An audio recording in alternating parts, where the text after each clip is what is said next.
Welcome! You're listening to the Uncharted Lancaster podcast, where we explore the hidden histories, forgotten places, and long-buried secrets of Lancaster County. Using modern digital storytelling tools, each episode brings a new piece of local lore to life, revealing the strange, the surprising, and the stories history left behind. Let's begin. All right, before we even crack open the books, I have to ask a question. It's a practical one. Okay, shoot. You're driving through Pennsylvania, right? About an hour or so west of Philly. You see a sign, Lancaster. How do you say it? Oh, the big one. If you want to avoid being immediately flagged as a tourist, you say Lancaster. Lancaster. Lancaster. Yeah, not Lancaster. It's just quicker, sharper. Okay, Lancaster. I'm going to try and keep that straight because that's exactly where we're going today. We're zooming in on Lancaster County and on one very specific year, 1777. And honestly, when you talk about the American Revolution, 1777 feels like, well, it feels like a flyover year. It gets treated as a footnote, usually. You get 76 with the Declaration, then you kind of jump to Yorktown. Exactly. But digging into these sources, it feels like 1777 is where the whole thing nearly fell apart and then was, I don't know, miraculously saved. The sources call it the Year of Paradox. That is the perfect label for it. Yeah. Absolutely perfect. Because if you look at the emotional arc of that year, it's not a straight line at all. It's this violent roller coaster. How so? Well, the year kicks off with this incredible, just electric hope. George Washington has just pulled off this miracle at Trenton. Everyone thinking, okay, the British are on their heels. We can actually do this. Right, and the momentum is on their side. But by December, total opposite. One diarist calls it a time of deep gloom. The government is literally on the run. The capital has fallen. The army is just rotting away. And Lancaster is right in the middle of that storm. It stops being this, quiet farming county and turns into this bizarre makeshift engine room for the entire revolution. And that's really the mission for this deep dive. We're not just looking at the battles. We're looking at how this one county becomes a prison for thousands of enemy soldiers, a sanctuary for a homeless Continental Congress, a massive hospital for the sick and dying, and the industrial hub trying to churn out weapons to keep the whole war going. It's like a national-level crisis management case study. How do you run a country when your country is actively collapsing around you? Precisely. It's all about the infrastructure of survival, the stuff that happens off the battlefield. So let's start with maybe the strangest dynamic of all, the enemy next door, this huge influx of Hessian prisoners. And I think we need to clear something up first. Who exactly were the Hessians? Because popular culture just paints them as these, evil German mercenaries. That's the propaganda version, for sure. And the word mercenary is a little misleading. It implies a soldier of fortune, someone who chooses to fight for the highest bidder. But for the average Hessian soldier, that's not really the story. They were technically auxiliaries. What's the distinction there? The distinction is who gets paid. The British government made these deals, these treaties, with German princes. The big one was the Landgrave of Hesse Castle, but there were others. The British paid the prince for the use of his army. So the soldiers themselves didn't see a big payday from the British? Not at all. A lot of them were conscripts. The sources are pretty clear on this. They describe men being, quote, taken from their plows, or sometimes just grabbed off the streets in German towns. These were farmers, shoemakers, tailors. They didn't really have a dog in this fight. Their ruler just leased them out to go crush a rebellion an ocean away. Which makes what happens in early 77 so fascinating. Washington wins at Trenton, captures a couple thousand of these guys, and now he has to put them somewhere. So they march them to Pennsylvania. And the reception they get is incredibly telling. When they march these prisoners through Philadelphia, it is a scene. Philly is the radical heart of the revolution, right? Absolutely. So the mobs are out in force. They're jeering, hooting, cursing at them, throwing things. It's aggressive and loud. It's a public shaming, a perp walk. That's a perfect way to put it. Yeah. But then they keep marching west. They get to Lancaster, and the whole atmosphere just changes. The sources say the reception there wasn't a mob. It was cold silence. Cold silence. Yeah. They were eyed coldly and quietly as they were shuffled into these hastily built stockaded barracks. That feels, I don't know, almost more menacing than a shouting mob. That quiet judgment. It is, but you have to remember the context of Lancaster. Yeah. It already had a huge German-speaking population, so they weren't looking at these prisoners as some alien monsters from across the sea. They were looking at them and probably thinking, these guys could be my cousins from the old country, and they're on the wrong side. But from a practical standpoint, this has to be a logistical nightmare. You suddenly dump thousands of extra mouths to feed on a small town. The notes say they were quartered 10 to a room. 10 to a room. The locals are nervous. I mean, are these guys going to break out, start fires? Right, it's a powder keg. It is. Idleness in a prison camp is a recipe for disaster. If you let thousands of trained soldiers just sit around with nothing to do, they're going to plot. They're going to try to escape. So the Council of Safety in Lancaster makes this incredibly pragmatic decision. They decide to put them to work. They put them to work. And this leads to a massive aha moment for the Americans. A local official, John Hubley, he goes into the barracks and basically conducts a survey. He asks them, what did you do before you were a soldier? And the answers aren't professional killer. Exactly. He finds tailors, he finds glass blowers, wood carvers, blacksmiths, and most importantly, he finds a lot of shoemakers. I love this detail. It just perfectly highlights the absurdity of the whole situation. The Continental Army is famously, marching barefoot through the snow, leaving bloody footprints. A huge problem for Washington. And meanwhile, sitting in a barracks in Lancaster are hundreds of trained professionals who know exactly how to make shoes. So they connect the dots, they set up workshops right there, and suddenly you have the enemy soldiers, the very men hired to crush the revolution, manufacturing the shoes and the saddles that allow the Continental Army to keep fighting. That is the ultimate irony. The Hessians are literally equipping the army they're supposed to be at war with. And it wasn't just, forced labor in a gulag sense. It was integrated into the local economy. You have records of Hessians being hired out to work on local farms, helping with the harvest. They worked in the iron forges, helping make cannon and shot. And what about the relationship between the prisoners and the locals? I mean, was it hostile? Surprisingly, no. William Attlee, he's the chairman of the Committee of Observation, sort of the local security chief. He wrote a report saying the prisoners received not the least insult from the inhabitants. They were treated civilly. Which must be why the retention numbers are so high. I was looking at the stats from the sources. Out of around 30,000 Hessians sent to America over the whole war, only about 17,000 actually went back to Germany. That is a staggering number, a huge attrition rate. Some died in battle or from disease, of course. Yeah. But about 5,000 of them just stayed. They either deserted during the war or just chose not to go home after.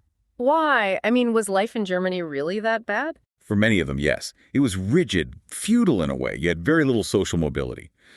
Then they get to a place like Lancaster County, and they see German-speaking farmers who own their own land, who keep their own profits, who have a level of freedom that was just impossible back home. So it's a recruitment poster for the American way of life, in a sense. It absolutely was. If you're a Hessian conscript, you look around and you think, wait a minute, I can just walk away from this army, melt into this German-speaking community, and have a much better life.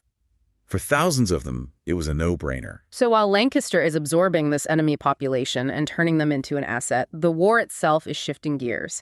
This is the spring of 1777 now, and the military landscape is changing. We mentioned Trenton, but the sources really point to the next battle, Princeton, as the moment Washington really changes his tactics. Yes. I think we have this image of Washington as, this stoic marble statue, the father of his country.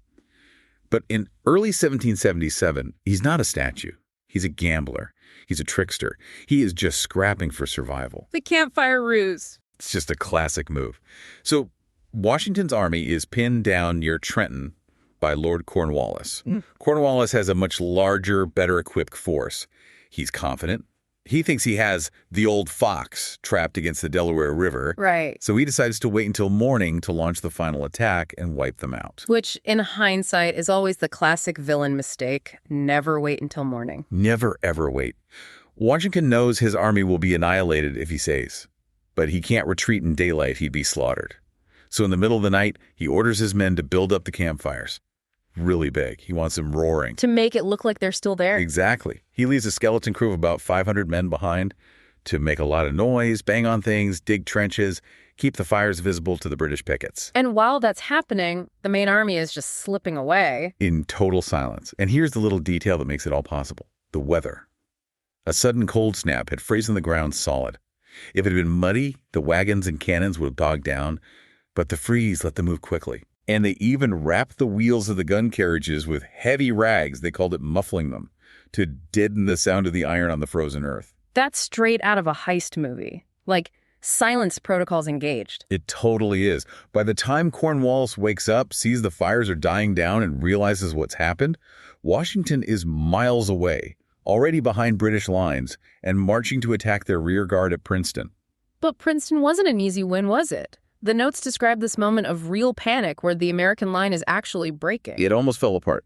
General Hugh Mercer is bayoneted and mortally wounded. His men see him go down, and they start to panic and run. And this is where Washington steps in personally. This is where Washington, the warrior, not just the general, shows up. He rides his big white horse right into the thick of it. Yeah. He's not in the back commanding. He's less than 30 yards from the British line, waving his hat, shouting, trying to rally the men. His own aides thought he was going to be killed, for sure. It's a miracle he wasn't shot off his horse. And it works. It turns the tide. They push the British back to Nassau Hall, which was the main building of the college at Princeton. Right. And there's a great little cameo here. A young captain of artillery named Alexander Hamilton is on the scene. Of course he is. He brings up his cannons and fires a round right at the building.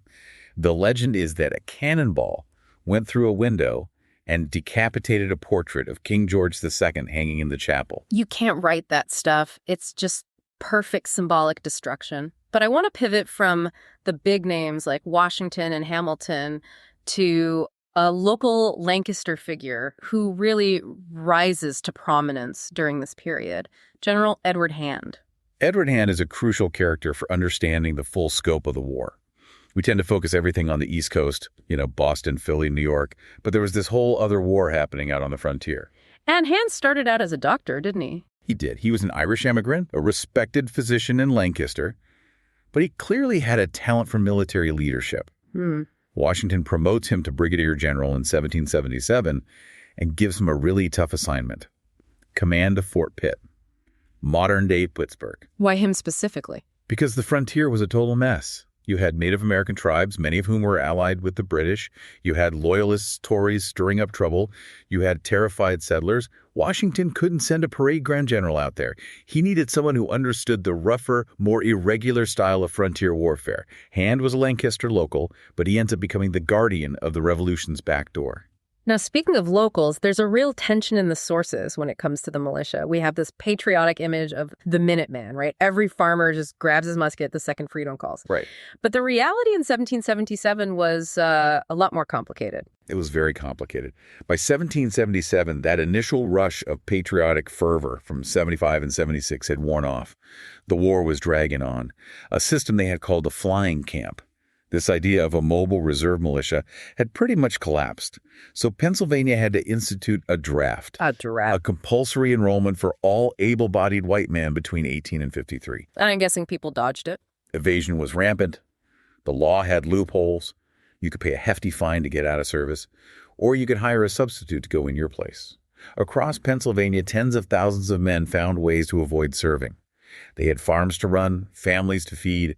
Patriotism was clashing hard with economic reality. But then you have this incredible counterexample, this story that feels almost like folklore, but the sources insist it's true, the story of the witness tree at Donegal Presbyterian Church in Lancaster County. It's such a powerful cinematic scene. You have the Reverend Colin McFarquhar in the middle of his sermon on a Sunday morning. The whole congregation is there. Suddenly, a messenger on horseback rides up, dismounts, and bursts into the church. Interrupts the service. Doesn't wait. He shouts that the British are on the march and that Washington desperately needs men. Wow. Talk about a dramatic call to action. And the congregation doesn't just, go home and think about it. The service ends right there.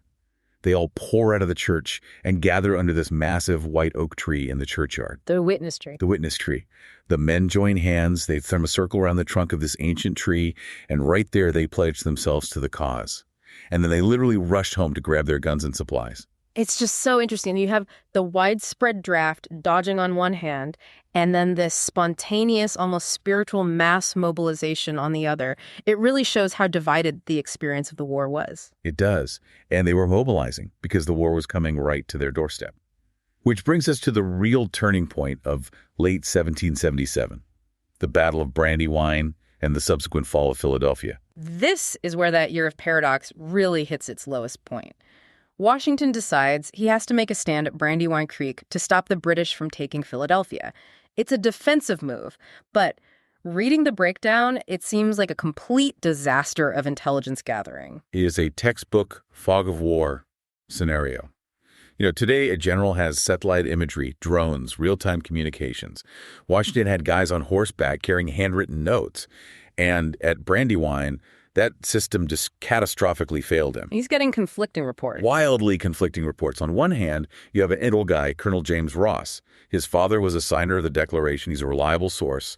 He sends an urgent message to Washington saying, "General, there are 5,000 British troops flanking us. They are crossing the river miles upstream to hit our right flank." Which is exactly what was happening. It was exactly what was happening. It was the main British effort, a massive flanking maneuver by General Howe. But then, a few minutes later, Washington gets a report from one of his top generals, General Sullivan, saying, quote, "I have scouts in that area, and there's no enemy to be seen." So Washington freezes. He doesn't know who to believe. He hesitates, and he makes the wrong choice. He chooses to believe his general, Sullivan, over the local colonel, Ross. Maybe because Sullivan was higher rank, maybe because the idea of 5,000 men moving that far, that fast, just seemed impossible. But whatever the reason, he ignores the warning. And then there's the story of Squire Cheney. This is just wild. He's not even a soldier. He's just a local farmer, right? Thomas Cheney, a local Quaker farmer. He's out riding, and he literally stumbles upon the entire British flanking column. He sees them. He realizes Washington is walking into a trap and is about to be wiped out. So he rides to warn him. He rides his mare so hard to get to Washington's headquarters that the horse is covered in foam. He demands to see the general. The guards, Washington's aides, they try to block him. They think he's a spy or maybe just a crazy person. But he forces his way through. And what does he tell Washington? He basically gets in his face and screams, "If you doubt my word, put me under guard until you can prove it true." He's frantic. He's sketching maps in the dirt. He says, "My life for it. You are about to be surrounded." And Washington still hesitates. He still hesitates for a crucial few minutes. It's only when another report finally confirms it that he realizes the terrible mistake he's made. And by then, it's almost too late. The army has to scramble to change its entire formation while they're already under attack. They manage to avoid being completely destroyed, but they lose the battle decisively. They have to retreat. And that retreat leads to one of the most, I think, visceral descriptions in the source material about how the war came home to Lancaster. It's not about strategy. It's about a sound. The sound of the wagons. Yeah. After the battle, the wounded had to be evacuated. They didn't have ambulances. They were piled into these rough wooden farm carts with no springs, no suspension. And these carts were driven over rutted, frozen, muddy roads all through the night, heading east to the makeshift hospitals in the Lancaster area. The locals wrote about it in their diaries, lying in bed at night and hearing this constant moaning and rumbling. For hours and hours, hundreds of wagons, thousands of wounded men. It brings the reality of the war home in a way that a newspaper report just can't. You can't ignore the sound of that much suffering rolling past your window all night long. And among those wounded, famously, was the Marquis de Lafayette. Yes, the young Frenchman. He was only 20 years old. He took a musket ball through the calf at Brandywine. He was treated in the field and then sent to the Moravian community in Bethlehem, just north of Lancaster County, to recover. So Brandywine is a major loss, but then comes the Paoli massacre. And this seems less like a battle and more like, well, a crime scene. Paoli is a very dark chapter. It happens a few nights after Brandywine. A division commanded by General Mad Anthony Wayne is encamped. They're exhausted. They think they're well hidden. But their security is lax. The sources mention the men were relaxed. Some had been drinking wine. They weren't expecting an attack. And the British find them. A British force under General Grey finds them. And he orders his men to attack at night using only bayonets. Only bayonets. They remove the flints from their muskets, so an accidental shot wouldn't give away their position in the dark. It was meant to be a silent, terrifying assault. It was a slaughter. It was absolutely brutal. The Americans were caught completely by surprise, woken from their sleep. They were silhouetted by their own campfires, making them easy targets.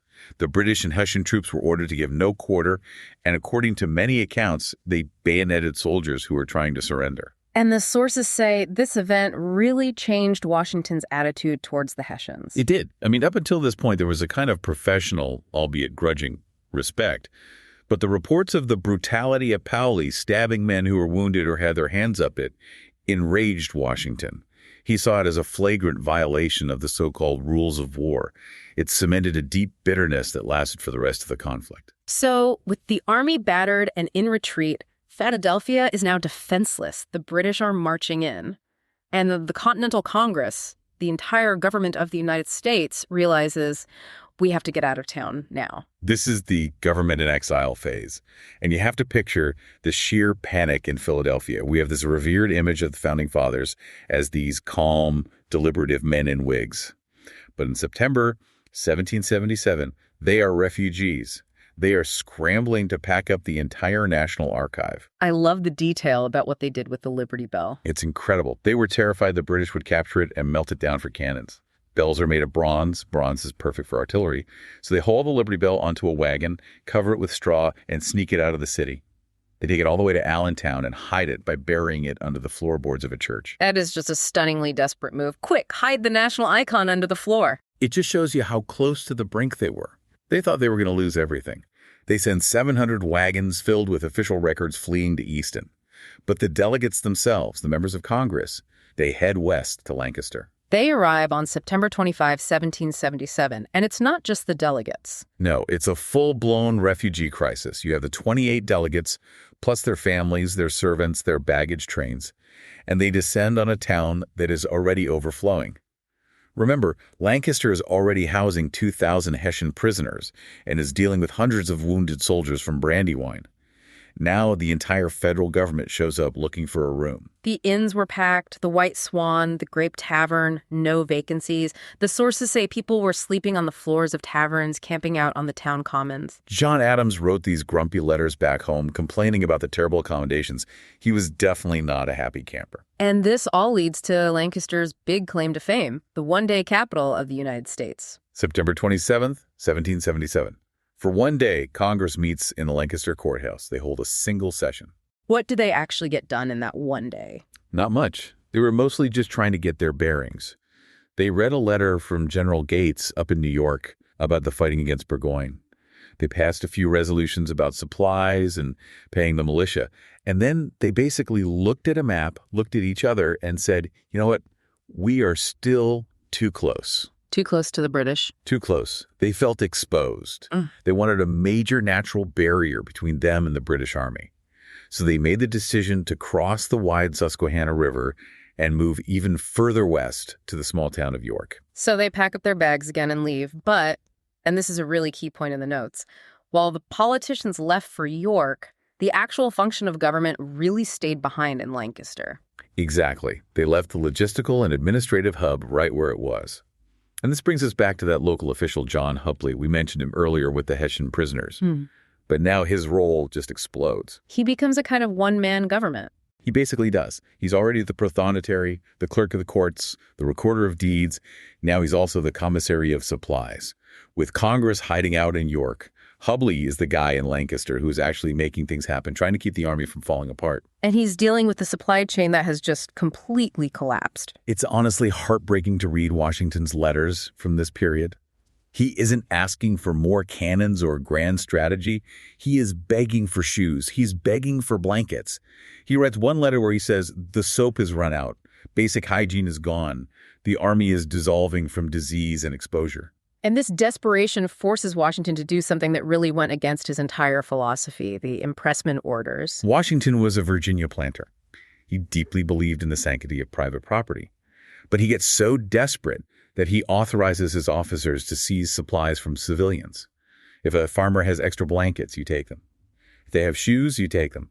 Grain, cattle, whatever is needed. He must have been worried about the political fallout from that. He was very worried. He wrote that he was concerned about how the inhabitants would relish having such power used against them. He knew that if the Continental Army started acting like a band of looters, they would lose the support of the very people they were supposed to be protecting.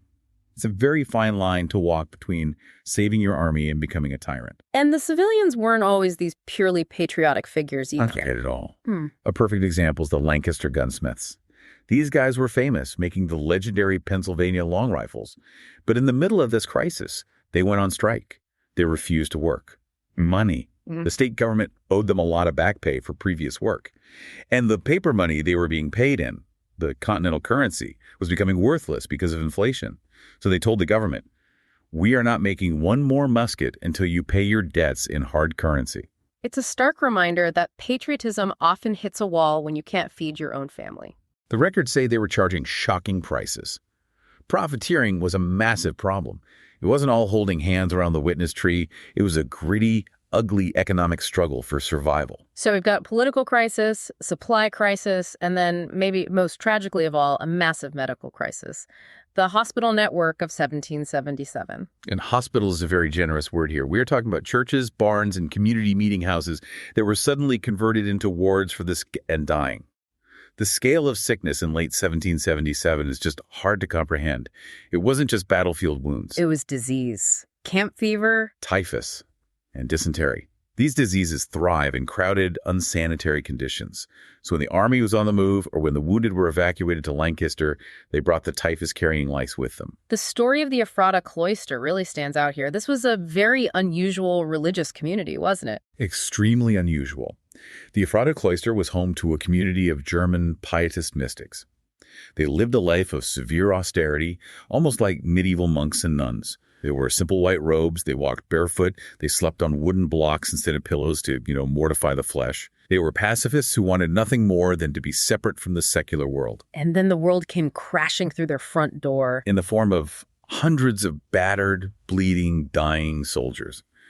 They were just dumped at the cloister because there was simply nowhere else to put them. The main buildings, there are places of worship called Zion and Kedar, were turned into overflowing hospitals. What a profound clash of worlds. You have these silent, contemplative, white-robed ascetics trying to nurse soldiers who are cursing and screaming and dying from these horrific diseases. And the great tragedy of it is that the sickness didn't stay with the soldiers. Typhus is incredibly contagious. It spread from the patients to the caretakers. Many of the brothers and sisters of the cloister caught the fever. And they died caring for the soldiers. Many of them did. There's a mass grave on a hill there today called Mount Zion. It holds the bodies of hundreds of people, soldiers, and the religious members of the community, all buried together. It's this incredibly poignant symbol of civilian sacrifice. These were people who didn't even believe in war, and they died because of it. Then you have a similar story with the Moravians in the nearby town of Lititz. They kept a diary that gives us this horrifying day-by-day account of the hospital taking over their lives. The Lititz diary is one of the best primary sources we have for this period. In December 1777, one entry just reads, "The misery cannot be described." They talk about wagons arriving with 80 sick men, then another wagon with 100. They ran out of room. They ran out of straw for bedding. They debated where to bury the dead, because the ground was frozen solid, and their little hospital graveyard, the lazarette, was already full. And there was a culture clash there as well. The Moravians were known for being very pious, orderly, quiet people. And the diary notes that the recovering soldiers were, well, they were soldiers. The diary calls them wild and ill-mannered, and you can imagine it. You have all these bored, cooped-up young men who are recovering. They were probably drinking, gambling, trying to flirt with Moravian women. It caused a lot of friction in this devout community. But Washington handles this with incredible diplomatic skill. He does. He sends a letter to the Moravian elders. He starts by apologizing profusely for the inconvenience and the disruption. He acknowledges their sacrifice, but then he very firmly insists that the public good requires the use of their buildings. He manages to be both respectful and completely resolute. It's a real masterclass in leadership communication. Now, out of this absolute medical disaster comes this amazing spark of innovation. And this is something I had no idea about before reading these sources, the Lititz pharmacopoeia. This is a huge deal, not just for the revolution, but for the history of American medicine. You have to think about the situation. The British Navy is blockading the entire coast. We used to import almost all of our effective medicines from Europe. Suddenly, that supply is just cut off. The Army has no drugs. So they have to improvise. Dr. William Brown, who was the physician general for the Army's middle department and was stationed at Lititz, he realizes they need a new playbook. So he sits down and writes this little 32-page booklet. It's written in Latin, which was the international language of medicine at the time. And what's in it? What is it? It's essentially a recipe book for doctors. It lists simple, effective medicines that could be made from local North American plants, stuff you can find in the woods right there in Pennsylvania. Can you give an example? Sure. One of the biggest problems was fever. They used to use cinchona bark, which is where we get quinine from, but that came from South America via Europe. Brown's pharmacopoeia recommended using the bark of the local dogwood tree as a substitute, or using the root of the Virginia snake root for certain types of fevers. It was all about local replacements. So it's really the birth of American self-reliance in medicine. That's exactly what it is. It was the very first pharmacopoeia written and published in North America. It was pure innovation born of desperation. They couldn't rely on Europe anymore, so they had to look at what was in their own backyard. But even in the middle of this life and death medical crisis, you can't escape the politics. We see this nasty feud break out between the top doctors, Dr. Benjamin Rush and Dr. William Shippen. It was a toxic, bitter rivalry. Benjamin Rush, and you have to remember, he's a huge figure, a signer of the Declaration of Independence. He absolutely hated the way Dr. Shippen was running the military hospitals. What were his accusations? Rush accused Shippen of gross negligence and corruption. He pointed to the dirty blankets, the spoiled food, the lack of wine for the sick, the terrible overcrowding. He basically said Shippen was killing more soldiers than the British were. Was he right? He was definitely right about the horrible conditions. But Shippen argued that it was a supply issue, not a management issue. I can't give them clean blankets if Congress doesn't send me any blankets. Rush refused to accept that. He took his case all the way to Congress. He really staked his reputation on getting Shippen fired. In Congress? They sided with Shippen. It came down to politics. Shippen had better connections in Congress. Rush was seen as a hothead. So Rush resigned his commission in protest. It just shows that even when people are dying by the thousands, personal egos and political maneuvering don't just go away. Which brings us to the very end of the year. Late 1777, the darkest hour. Washington finally takes what's left of his exhausted army to a place called Valley Forge for the winter. And we really need to de-romanticize Valley Forge. We have this image of it as this holy ground of patriotic suffering, and it was that. But it was also a strategic choice. Washington picked it because it was a high plateau that was easily defensible, and it was just close enough to Philadelphia to keep an eye on the British and prevent them from foraging freely in the countryside. So he's essentially blockading the blockaders. In a way, yes. But the cost of that strategic position was just unbelievable misery. The army arrived there, in Washington's own words, dispirited, shivering, hungry. To really get a sense of the mood, the sources point us to the diary of Christopher Marshall. He was a Quaker apothecary from Philadelphia who fled to Lancaster. He becomes our emotional anchor for this whole period. His diary entries from December 1777 are just dripping with despair. He is watching the revolution die in real time, and he's writing it all down. He writes about hearing that the British officers in Philadelphia are reveling in balls and going to plays. Mischianza? Right, these incredibly elaborate parties and festivals. They're living in luxury, warm, and well-fed in the occupied capital. Meanwhile, Marshall looks around the Lancaster countryside, and he sees American farmers with barns full of grain that is literally rotting. Why is it rotting? Because there are no wagons to transport it to Valley Forge. The entire logistical system has broken down. Or in other cases, the farmers are hiding their grain because they refuse to sell it to the army for worthless paper money. That contrast must have driven him crazy. It does. He writes this one entry where he just cries out, "Oh, Washington, where is your courage?" He starts to question the leadership. He fears the cause is totally lost. The psychological toll of knowing your enemy is partying 60 miles away while your own army is starving and freezing to death is just immense. But just when things look completely, utterly black, a glimmer of hope arrives. A massive piece of news comes down from the north. Saratoga. October 21st. The news finally reaches Lancaster. The British General John Burgoyne has surrendered his entire army to the Americans under General Gates in upstate New York. And the reaction in Lancaster is immediate and electric. It's like a pressure valve is released. The sources describe this rare moment of pure, unadulterated joy. The local militia parades in the streets. They fire celebratory volleys into the air-wasting precious gunpowder, which shows you just how excited they were. The townspeople put candles in every single window of their houses to illuminate the streets in celebration. It was proof that the British weren't invincible, that they could be beaten in a major conventional battle. It changed the entire strategic math of the war. It's the victory that eventually convinces the French to officially enter the war on the American side. But in that dark moment, for the people of Lancaster, it was just proof that all the suffering wasn't for nothing, that there was still hope. And right in the middle of all this, another seed of the future is quietly planted in Lancaster, the Articles of Confederation. Yes. The first real attempt at a national constitution, a framework for a national government. The articles themselves were debated and passed by Congress while they were in York, but the very first copies were printed by Francis Bailey at his print shop right there in Lancaster. So the physical document that would define the United States for the next decade actually came off a printing press in this refugee town. That's right. It was a deeply flawed document, of course. Yeah. It created a very weak central government that couldn't even tax. but it was a start. It was the moment the United Colonies officially tried to become a union, and it happened right there in the midst of all this chaos and refuge. So as we wrap this deep dive up, let's try to synthesize what we've seen. 1777 in Lancaster, it wasn't just a holding pattern. It wasn't just a sideshow to the main events. No, not at all. It was a crucible. It was a year of absolutely brutal military defeat. Brandywine, Powley, the loss of Philadelphia. It was a year of unimaginable medical tragedy unfolding in places like the Ephrata Cloister.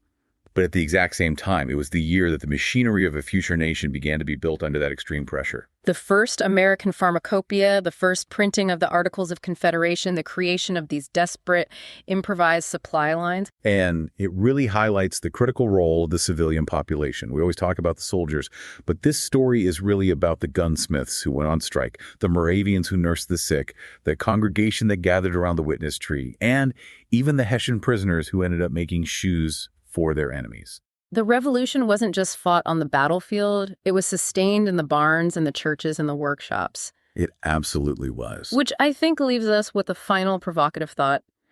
We always play the what-if game with big battles, but let's ask this. What if Washington had listened to Colonel Ross instead of General Sullivan at Brandywine?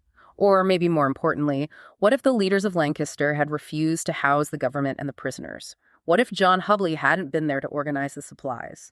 Would the cause, as they called it, have even survived the winter of 77? It's the ultimate what if, isn't it? It suggests that the survival of a revolution can depend less on the brilliant general on the white horse and more on the quiet logistical hubs that just keep the lights on when the capital falls. Lancaster was that hub.